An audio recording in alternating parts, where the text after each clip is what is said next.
Olá, que a graça, a paz e o amor de Cristo Jesus esteja com você. Hoje vamos falar um pouquinho sobre perdão. Vamos começar com Romanos 6:23, que diz assim: porque o salário do pecado é a morte, mas o dom gratuito de Deus é a vida eterna por Cristo Jesus, nosso Senhor. Por que nós precisamos de perdão? Nós precisamos de perdão porque somos pecadores. O perdão, ele é o antídoto contra o pecado. Nós temos acesso à presença do Pai porque estamos justificados no sacrifício do Filho. Jesus Cristo veio para, no seu sacrifício de cruz, perdoar os nossos pecados e assim nos livrar do salário da morte, porque o salário do pecado é a morte. E quando você é perdoado dos seus pecados, você recebe o dom gratuito de Deus, que é a vida eterna. Queridos, muitos podem te ouvir, curar as tuas doenças, te oferecer carinho e atenção. Muitos podem trazer um remédio milagroso e te tirar de uma grande enfermidade. Muitos podem te oferecer uma filosofia de vida que te traga equilíbrio. Mas somente Cristo Jesus te oferece acesso à vida eterna. Ele nos preparou o lugar. E que lugar é esse? Um lugar ao lado do Pai. Jesus nos preparou um lugar para estarmos aonde Ele estiver, e Ele está ao lado do Pai. A eternidade nos espera em Cristo Jesus. Em Atos 2:38, diz assim: Pedro respondeu: arrependam-se e cada um de vocês seja batizado em nome de Jesus Cristo para o perdão dos seus pecados e receberão o dom do Espírito Santo. Veja como Pedro explica de forma simples, bonita, clara. Você se arrepende, é batizado em nome de Jesus para o perdão dos seus pecados. Ou seja, lembra do convite? Quando Jesus fez aquele convite para quem quiser seguir, você aceita o convite e procura um grupo religioso do seu agrado, uma igreja do seu agrado, e lá você é batizado em nome de Jesus para o perdão dos seus pecados. Ou seja, todos os pecados do seu passado serão perdoados e você está apto e vai receber nesse momento o dom do Espírito Santo. O Espírito Santo vai estar em você. Quer dizer que se eu fui batizado e não saio por aí pulando, gritando, falando língua, profetizando, eu não tenho o dom do Espírito? Não estamos falando desse tipo de dom do Espírito, estamos falando do Espírito Santo de Deus habitando em você. O Espírito Santo de Deus é aquele que testifica no seu coração que Jesus Cristo é o Senhor, que o Deus de Abraão, o Deus de Isaac, o Deus de Jacó, o Deus Pai Todo-Poderoso é o Senhor que você está servindo. Ele te convence de que você está no caminho certo. É uma bússola espiritual te orientando do pecado, da justiça e do juízo. É como se você ganhasse uma blindagem a mais para se tornar resistente ao pecado. Porque você aceitou Cristo na sua vida, se tornou um cristão, anda em novidade de vida, mas você agora não peca mais? Não, você continua ainda um ser humano propício a pecar. Existem as consequências do pecado. O pecadinho tem consequências menores. É aquele pecado que não choca tanto a sociedade. Um pecado médio é aquele que talvez te comprometa com as pessoas que estão próximas de você. Um pecado grande é aquele que choca a sociedade, que a lei te pune, mas todos três são pecados e te afastam da presença de Deus. E quando o pecado se torna uma barreira entre você e Deus, você está colocando em risco a sua salvação, o seu acesso à vida eterna. Sigamos e vamos ver o que Jesus nos fala sobre o perdão. Nós vamos ler em Mateus 6, 14 e 15, que diz assim: Pois, se perdoarem as ofensas uns dos outros, o Pai Celestial também lhes perdoará. Mas, se não perdoarem uns aos outros, o Pai Celestial não lhes perdoará as ofensas. Amados e amadas, é muito sério. Jesus diz claramente que se nós perdoamos as ofensas dos outros, o Pai Celestial nos perdoará. E se nós não perdoarmos, Ele não nos perdoará. Essa história que o pessoal fica colocando aí em rede social, que quem perdoa é Deus, eu guardo rancor e todo mundo acha bonitinho, fica bem lá na rede social. Rede social não te leva para o céu, não te dá a vida eterna. Aqui nós temos as regras. Jesus nos fez um convite e nos ofereceu um lugar perto do Pai. Ele nos mostrou todas as normas e regras que nós devemos cumprir para entrar nesta festa.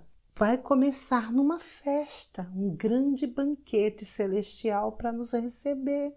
E lá nós precisamos ter um convite. É tão comum hoje em dia, né, ter um carimbozinho na mão, uma pulseirinha, um acesso àquele lugar onde você vai participar da festa. E o acesso é a marca do Cordeiro. O livro com o nome dos convidados para esta festa é o livro da vida. Se o seu nome está no livro da vida, você tem acesso às bodas do Cordeiro.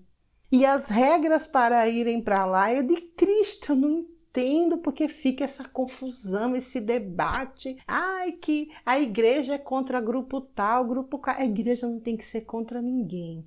Pastores, obreiros e tantos líderes de ministério, missionárias, pastoras também, perdendo tempo, usando o púlpito que é para ensinar o amor de Cristo, que é para ensinar a verdade, que é para mostrar a palavra, perdendo tempo brigando por grupos, brigando por proibições, falando bobagens em rede social, tornando a igreja motivo de chacota. Nós não estamos aqui para ser contra nem a favor movimento social nenhum.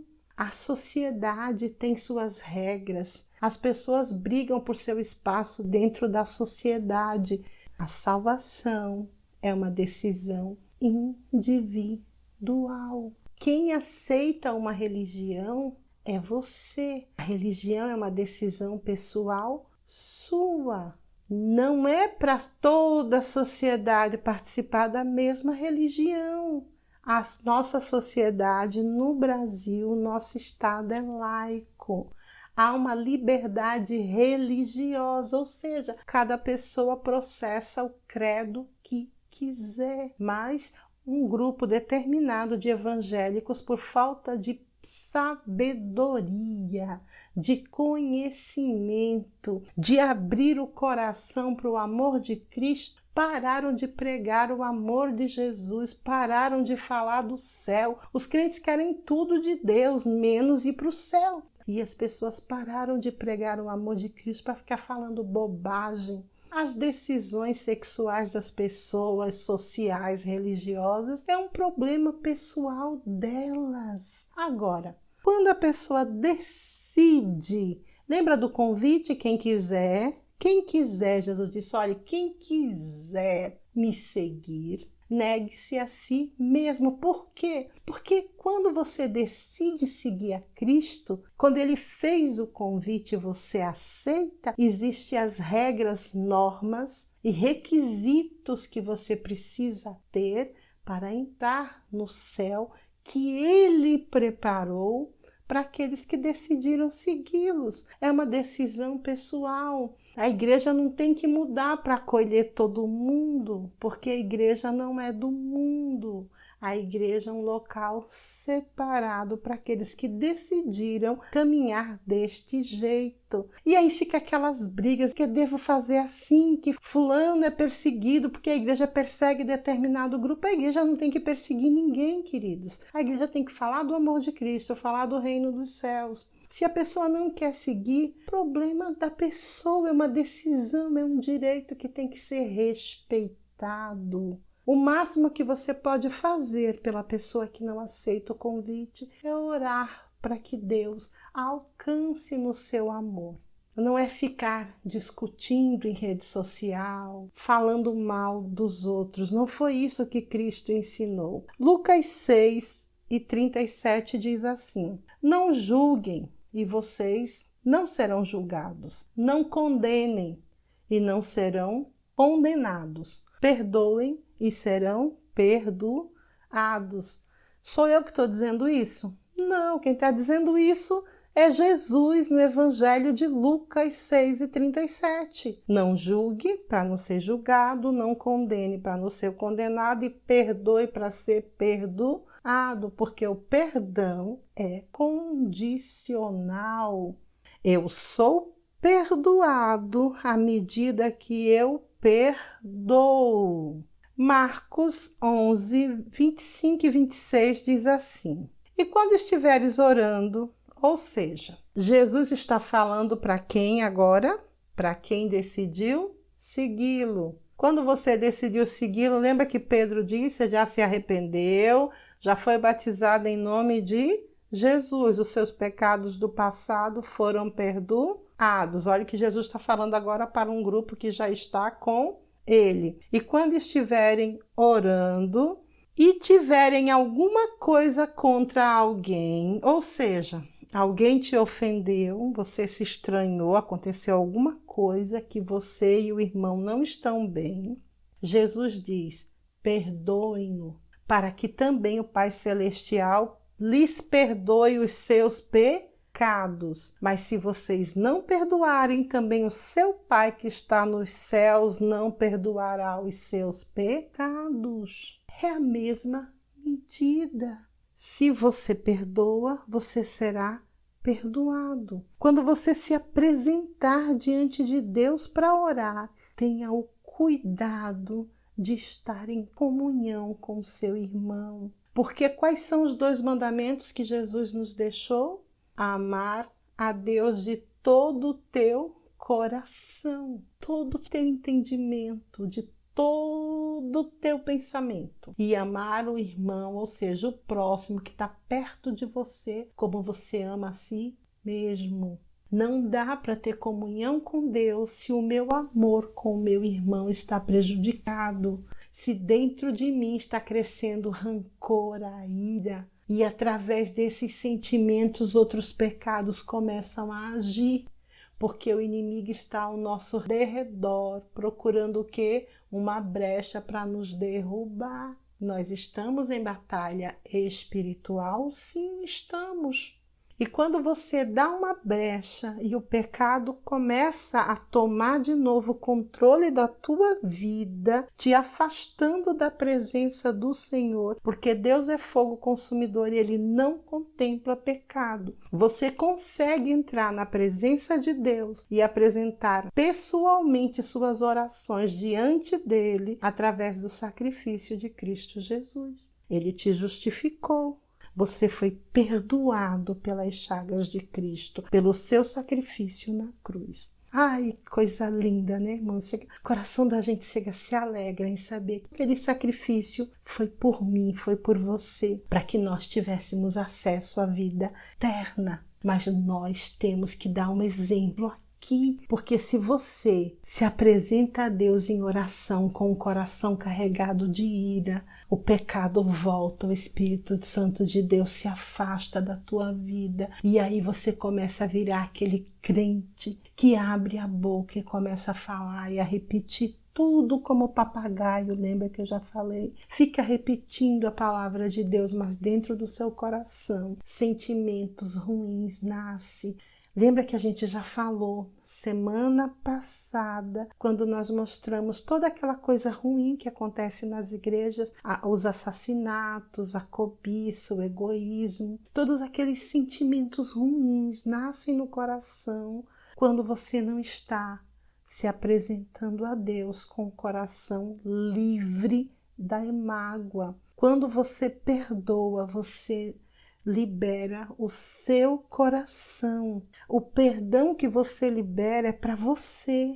Você está perdoando o outro, mas está beneficiando a você. Você perdoa porque você precisa de perdão. Você precisa estar aliviado desse fardo para entrar na presença de Deus. E um coração que perdoa, ele não planeja assassinatos, ele não planeja roubo de dinheiro da igreja, ele não faz nada desonesto, ele não adultera, ele não é vulgar. Porque um coração que está na presença de Deus, o Espírito Santo de Deus está nele e essa comunhão, essa santidade irradia de você. As pessoas enxergam em você, na sua bondade. Não é na sua roupa que as pessoas percebem que Cristo está em você. As pessoas percebem que Cristo está em você pelas obras da fé. Não adianta ter uma aparência de santidade e ser um sepulcro caiado. Quantas vezes eu devo perdoar?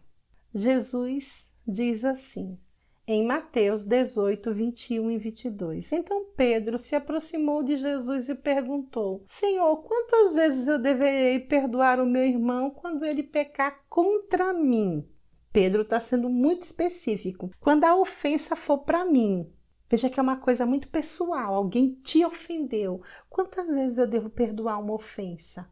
7? E Deus diz, não, 70 vezes 7. Ou seja, o perdão que vai fluir de você é infinito. Você vai perdoar porque já está lá no gatilho, já está pré-pronto, já está dentro de você o amor de Cristo pronto para oferecer. Ai, mãe, então agora eu vou ser uma idiota, o pessoal me ofende, eu dou outra face e todo mundo me pisa. Não, querido. Você libera o perdão.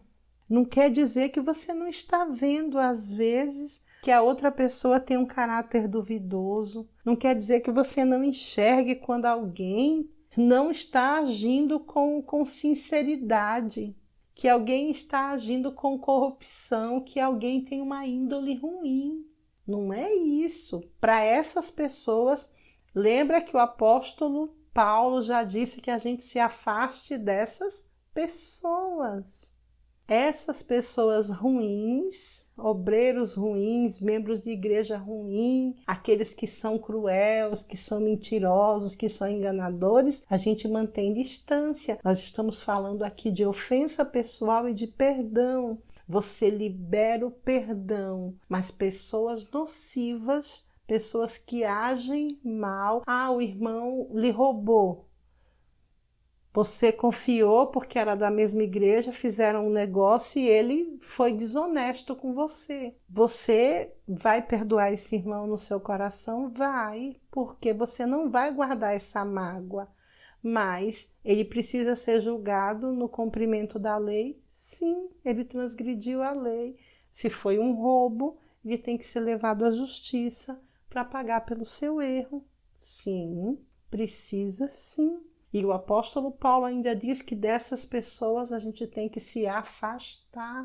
Libera o perdão, porque o perdão no seu coração é para que o seu coração não tenha espaço para que o inimigo semeie e o pecado comece a crescer de novo dentro dele. Que você não comece a pensar numa vingança mirabolante. Existe a lei e a justiça para isso. Aí, lembra que o apóstolo Paulo falou no estudo passado, nós vimos semana passada? Aí nasce o quê? Do ciúme vem o quê? os assassinatos, os adultérios. Então, todos esses pecados nascem de mágoas que vão sendo guardadas no coração. O coração do cristão é para guardar o perdão e o amor a Deus e o amor ao irmão. 1 João, capítulo 1, verso 9. Se confessarmos os nossos pecados, Ele é fiel e justo para perdoar os nossos pecados e nos purificar de toda injustiça. Queridos, tenha certeza que se você confessar os seus pecados para Deus, Ele te perdoará. Não vamos confundir eu confessar os meus pecados para Deus e ter certeza que Ele me perdoará, como eu vou pecar de propósito, porque eu sei que vou receber perdão. Aí já é muito diferente. E a gente vê muitas vezes cristãos cometendo o erro, achando que ainda estão agindo como cristão e não estão. Eu vejo crimes hediondos crescerem no coração de pessoas que se afastaram da palavra de Deus em seu coração, mesmo usando ainda o título de pastor, de pastora, de missionário, de obreiro, e o seu coração já está lá gestando decisões ruins, planejando assassinatos. Teve um caso que me chocou muito, que eu li há uns anos atrás, de um casal de missionários que decidiram matar os filhos para não atrapalhar eles na missão. Veja, queridos, a que ponto o pecado, quando cresce dentro de um coração que está afastado de Deus e a razão fica dizendo que Deus vai perdoar, ou que é até vontade de Deus. Então, isso é a loucura insana do homem que não tem mais a presença de Deus em seu coração. E qual é a bússola para medir? A bússola para medir se você está agindo segundo a vontade de Deus é a sua palavra. Você sente a alegria da palavra de Deus dentro de você. Por isso que eu sempre falo, o versículo isolado não serve. A Bíblia tem muitos textos falando do mesmo assunto. E isso faz com que a gente compreenda melhor o que Deus tem para nos dizer sobre este tema. Então, que o seu coração seja liberto, seja cheio do amor de Deus, que o perdão flua através de você e que Deus te abençoe. Se chegou até aqui, já curte, compartilha para que essa palavra possa alcançar outras pessoas também. Deus te abençoe.